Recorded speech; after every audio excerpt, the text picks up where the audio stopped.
Graça e paz da parte de Cristo Jesus, queridos irmãos da Segunda Igreja Batista em Fragoso, demais amigos e irmãos que estão acompanhando pela internet, nós queremos desde já que o Senhor fale a cada coração e que a fé de cada um de vocês sejam fortalecidas pela palavra de Deus.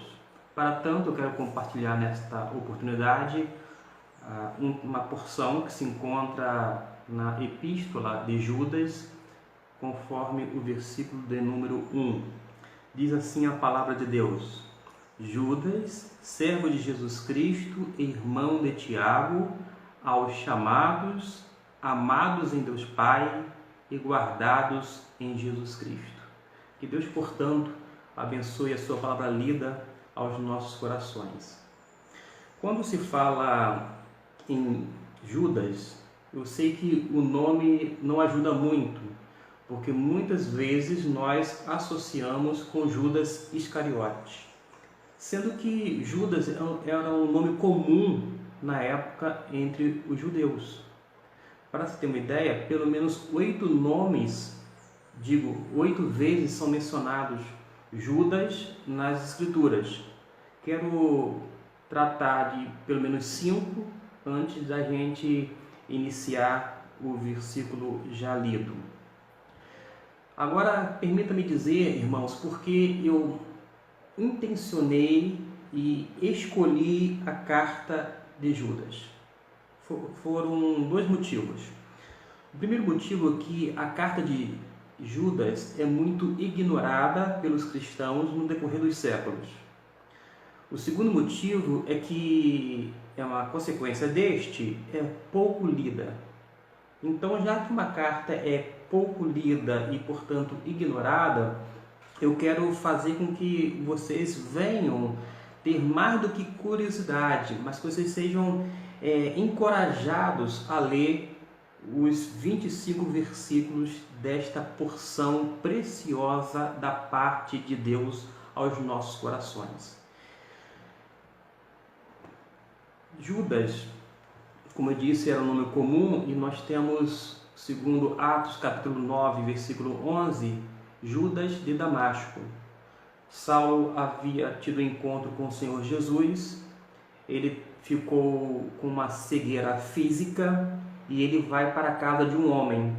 Este homem se chamava Judas, da cidade de Damasco. A partir daí, Deus aparece a Ananias e diz: olha, vai para a casa de Judas de Damasco, porque lá se encontra Saulo de Tarso. E sobre Saulo de Tarso ele deveria orar e dar algumas instruções da parte de Deus. Então nós temos pelo menos o primeiro Judas, que se encontra em Atos 9, versículo 11. Temos o segundo Judas, que é o Judas Barsabás, chamado Barsabás, que era um profeta. Atos capítulo 15, versículo 22, 27 e 32, vai mencionar ele em companhia de Silas.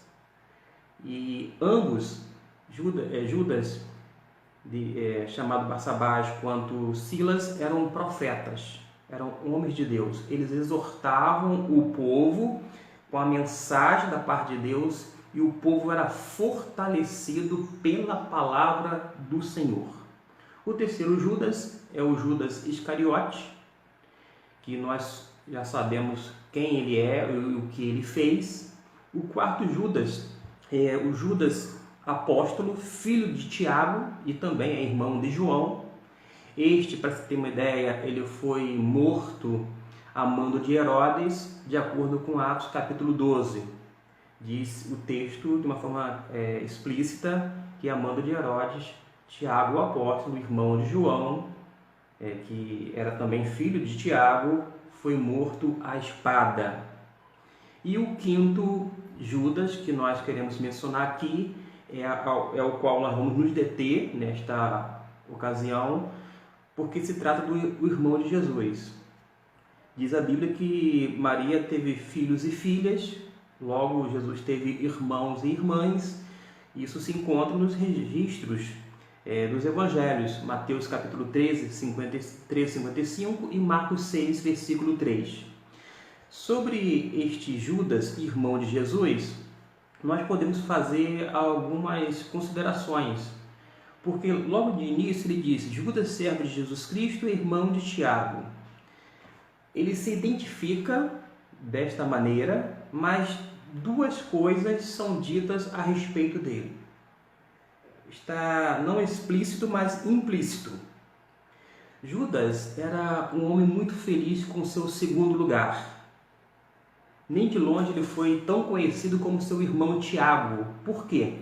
Tiago, que era filho de Maria, ele chegou a ser o líder da igreja de Jerusalém. Portanto, conhecido por toda a Palestina. Digamos assim, Judas, este autor das Escrituras, tinha um irmão famoso, um irmão popular, um irmão, enfim, que era muito conhecido na época. Mas ele se contentava, e quando ele se reporta ao fato de que ele era irmão de Tiago, ele não faz com nenhum sentimento de inferioridade, se sentindo magoado, entristecido por causa disto. Aliás, é bom que se diga que, por mais que eu tenha mencionado que ele era muito feliz em seu segundo lugar, não significa que Tiago, líder da igreja, tinha o primeiro lugar na igreja. Ele era conhecido, famoso, mas quem tinha certamente o primeiro lugar na igreja em Jerusalém, certamente era a pessoa de Jesus, que tinha a primazia. Mas a gente não pode ignorar que Tiago era famoso e Judas, digamos assim, estava à sombra de seu irmão. Mas ele estava contente, porque Tiago, aquele homem de Deus, era o seu irmão. E ele pôde desfrutar desse dom de ocupar, disposto e alegre, o seu segundo lugar. Eu aprendo com Judas que a gente pode sim se alegrar no Senhor e se regozijar quando vemos irmãos que ocupam um lugar de destaque, quer na igreja ou quer no âmbito social. Não é para causar inveja em nenhum de nós. Nós podemos ficar felizes com o êxito de um irmão ou de uma irmã em Cristo quando se destaca ou quando se torna mais conhecida ou mais uma pessoa mais famosa do que nós mesmos. O importante é que em tudo Jesus seja a primazia. Dito isso, a gente não precisa se importar com mais nada. Ou seja, se a pessoa é mais conhecida ou não, se ela tem uma projeção maior, isso é de menos. O importante, certamente, é a gente se alegrar com essas coisas. E Judas se alegrava em ter Tiago como seu irmão. A única expressão honrosa que Judas pôde consentir foi a chamar a si mesmo de servo de Jesus Cristo.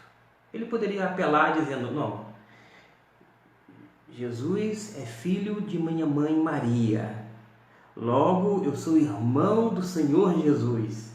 Mas não, ele acha que o termo mais honroso, e portanto ele aplica, é ser servo de Jesus Cristo. Meus irmãos, é melhor e muito mais honroso em ser um servo de Jesus, útil e fiel, do que ser um rei terreno com muito poder e prosperidade.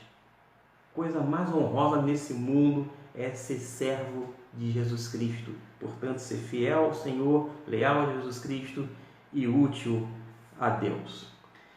Mas o termo que o Judas utiliza aqui não é servo com a conotação da nossa língua portuguesa.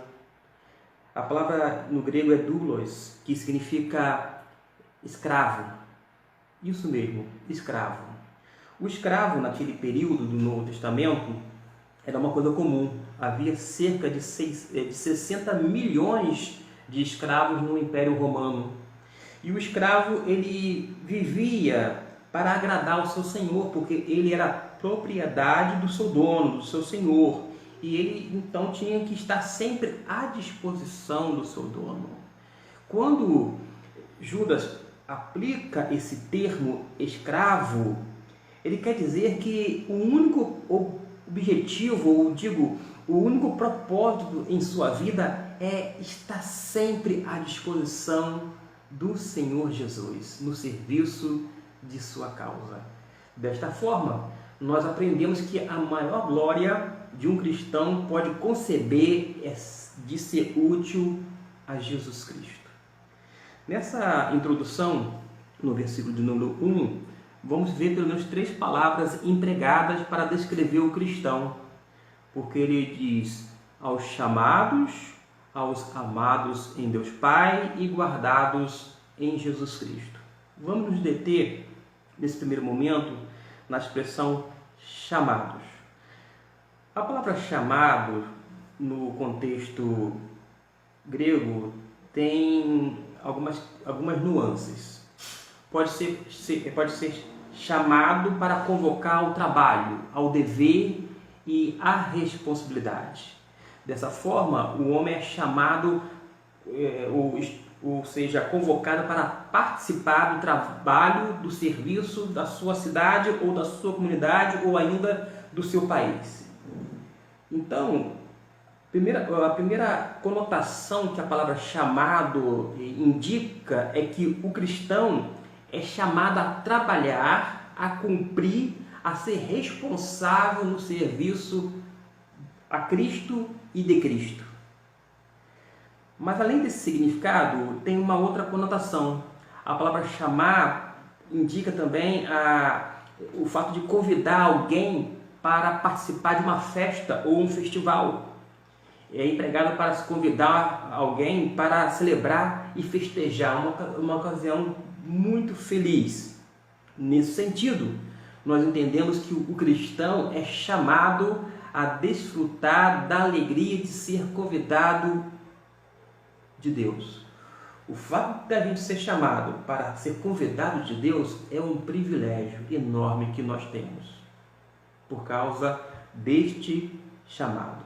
Sendo que Deus nos chama também, e quando a gente vê de uma forma mais aprofundada nas Escrituras Sagradas, Deus nos chamou das trevas para o reino de amor, para o reino de luz, um reino de paz. Deus nos chamou, enfim, para si mesmo, a fim de que nós viéssemos dedicar plenamente ao Senhor. E nesse sentido, quando Ele nos chamou, Ele despertou a vontade e deu vida verdadeira, uma vida abundante, uma vida que vale a pena ser vivida em Cristo Jesus. E dessa forma, com esse chamado, nós abraçamos o Evangelho de Deus. E isso é importante porque esse chamado é destinado a todas as pessoas. Todas as pessoas que estão nos assistindo, que ainda não tomaram a decisão de se arrepender diante de Deus, de conceber Jesus Cristo como seu Senhor e Salvador de sua vida, pode ter essa maravilhosa condição de ser chamado para, portanto, ter essas coisas mencionadas aqui. Ser chamado por Deus para ter uma vida diferente. Chamado das trevas para a luz, para viver para Deus, para se encontrar com Deus, porque em Deus nós temos a vida verdadeira. Além disto, nós somos chamados também para sermos amados em Deus Pai, diz o texto. É a terceira expressão, o termo que o Judas utiliza. Amados em Deus. Este acontecimento vai determinar a natureza do chamado. Chamar um homem implica chamá-lo para amá-lo e para ser amado por Ele. Deus nos amou primeiro e nos ama de uma forma incondicional, e Ele então nos contagia de tal forma e nos dá um real significado que nós passamos a amá-lo. E há então uma via de mão dupla. Deus nos ama, sempre a iniciativa foi da parte de Deus, a iniciativa, portanto, foi dele, mas nós vamos retribuindo esse amor, até por causa de que a Bíblia diz que o amor de Deus foi derramado em nossos corações quando nós recebemos o Espírito Santo de Deus. Então, esse amor foi transbordando em todo o nosso ser. Dessa forma, não resta outra alternativa a não ser amar também ao Senhor. Nós somos livres para amar o Senhor. Nós somos livres para amar as pessoas, mas no tocante ao nosso semelhante, nós não somos livres para odiá-los. Nós temos então um limite dessa liberdade. O amor não pode todas as coisas nesse sentido de uma conotação negativa, porque o amor não vai buscar essas questões tão pequenas e às vezes inerentes à nossa própria natureza pecaminosa. Mas diz o texto que nós somos cristãos porque somos guardados em Jesus Cristo. Guardados em Jesus Cristo, diz a palavra do Senhor. O que isso significa? É que nós não ficamos sozinhos. O crente jamais fica só. Jesus Cristo é o nosso sentinela sempre da nossa vida. Ele nos guarda, ele é o companheiro da nossa jornada. Nós sabemos que a vida não é fácil para ninguém, nem para mim, nem para o ouvinte.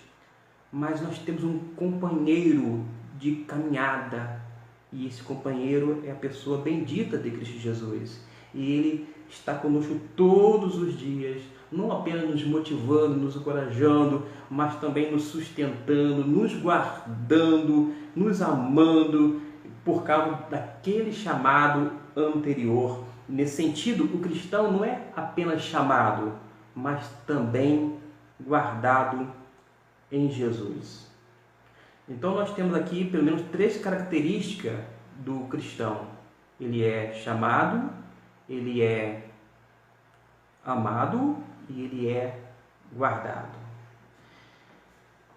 Judas, sendo irmão de Jesus em relação da parte de Maria, ele poderia evocar, digamos assim, esse privilégio de dizer: eu, irmão de Jesus Cristo, mas ele não faz, porque ele concebe que Jesus é mais do que seu irmão, ele é seu Senhor.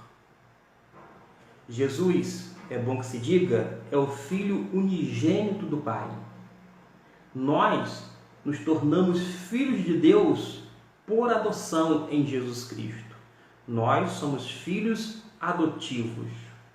E a maior honra para nós, certamente, é ter o senhorio de Jesus sobre as nossas vidas. Mais do que buscar se apropriar de alguns textos para dizer que Jesus é o nosso irmão mais velho. A honra maior, sem dúvida alguma, é tê-lo como Senhor, como Deus nosso, Rei nosso, como nosso Mestre. Porque é esta devoção que está implícita em Tiago. Mesmo nascido no mesmo lar, vivendo com Jesus na sua infância, adolescência e assim por diante, e mesmo tendo esses laços consanguíneos por causa da sua mãe Maria, com Jesus, ainda assim, ele, de maneira humilde, se apresenta como servo de Jesus Cristo. Sabe por causa de quê? Porque apesar dele ter nascido e convivido com a pessoa de Cristo Jesus, ele tinha agora em mente a soberania de Deus. Além disto, ele consegue ver Cristo como central. Cristo sempre é centralizado nas epístolas do Novo Testamento. Cristo é o principal. Cristo é a pessoa mais importante, é a que tem a primazia, como eu disse anteriormente.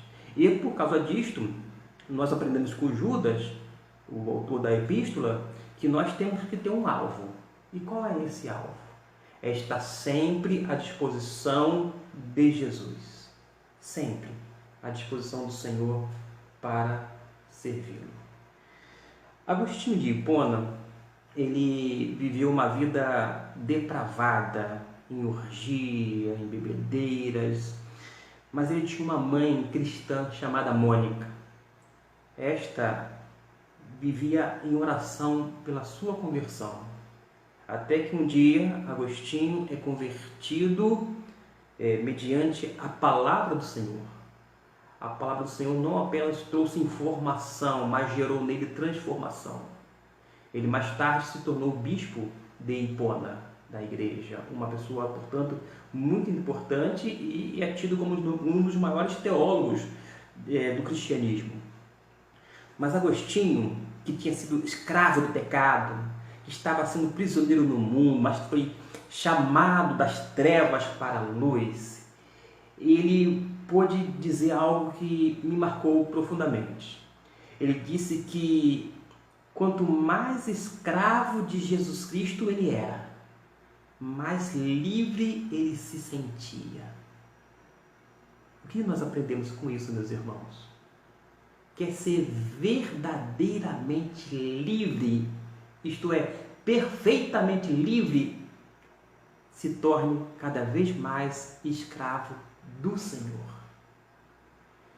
Porque o escravo é uma propriedade do seu dono. O escravo busca agradar o seu senhor sempre. E o escravo está, portanto, continuamente à sua disposição para servi-lo.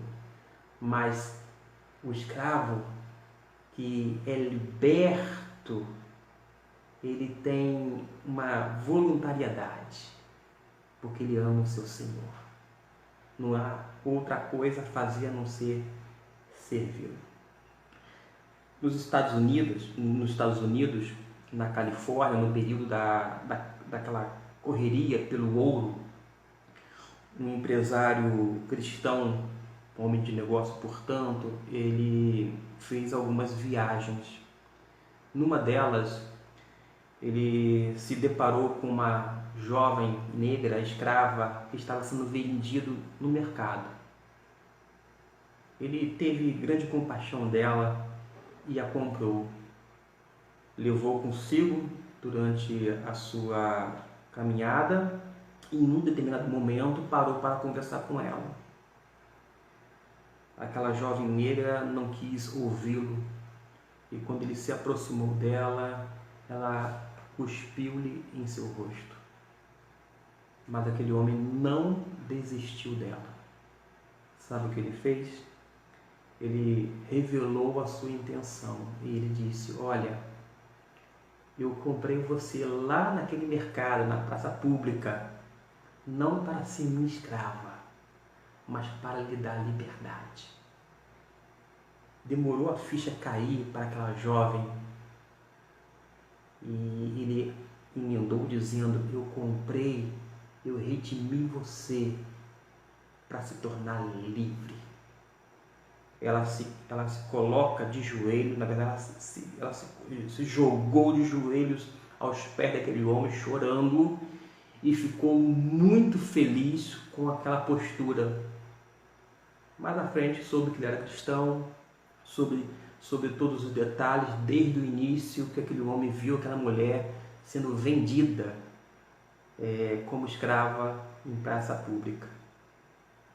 E ela disse o seguinte para ele: olha, já que você me comprou, você até então era meu dono, você agora está me dando liberdade, para onde você vai? Porque como eu sou uma pessoa agora livre, eu voluntariamente quero servi-lo. E assim fez. Serviu na condição não mais de escravo, mas de livre, mas ainda assim entendia que aquele homem havia comprado. Semelhantemente, Deus, na pessoa de Jesus, nos comprou, nos redimiu e Ele nos torna livre. Para quê? Para voluntariamente servi-lo, para se colocar sempre à disposição para agradá-lo em tudo.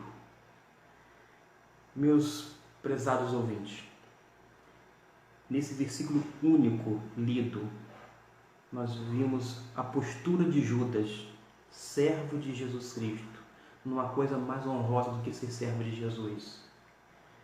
Ele identifica com seu irmão Tiago, um grande líder da igreja de Jerusalém.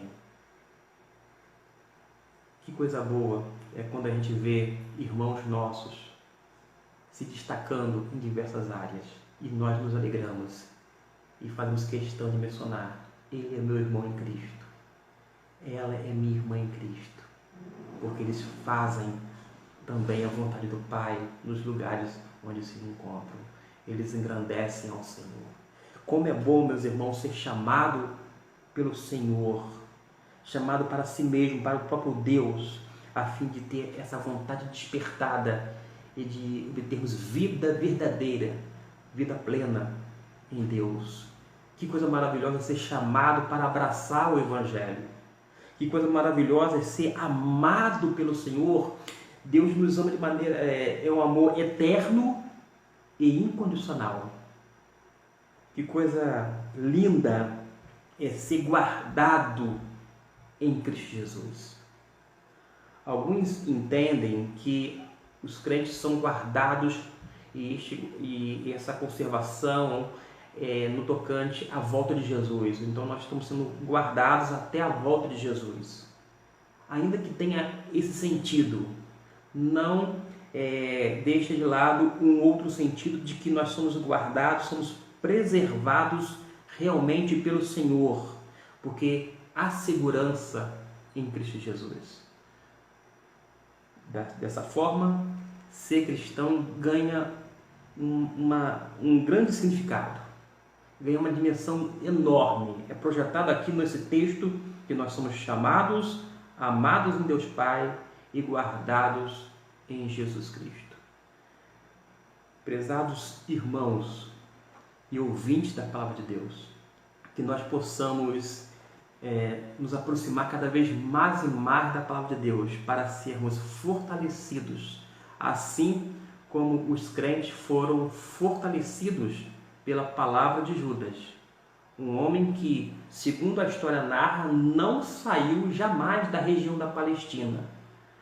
Viveu sempre à sombra do seu irmão Tiago, que era famoso, todo mundo conhecia Tiago, o líder da igreja de Jerusalém. Mas realmente alguém que teve o privilégio de ser, sobretudo, servo de Jesus Cristo. Não há honra maior, não há glória maior do que ser servo de Jesus. Cá entre nós, nós precisamos dessa atitude de Judas. Nós não precisamos buscar lugares altos, projeção por si mesmo, mas devemos sempre estarmos focados em Jesus a fim de servi-lo de inteireza de coração e com integridade. Que Deus, portanto, nos abençoe e que as pessoas que ainda não aceitaram Jesus possam tomar essa decisão de caminhar junto com Cristo Jesus, porque Ele certamente estará com cada um daqueles que professam o seu nome, daqueles que querem abraçar verdadeiramente o Evangelho da parte de Deus. Que no demais o Senhor ricamente nos abençoe, pois é a minha oração para a igreja local, assim como para todas as pessoas que estão nos assistindo. Amém.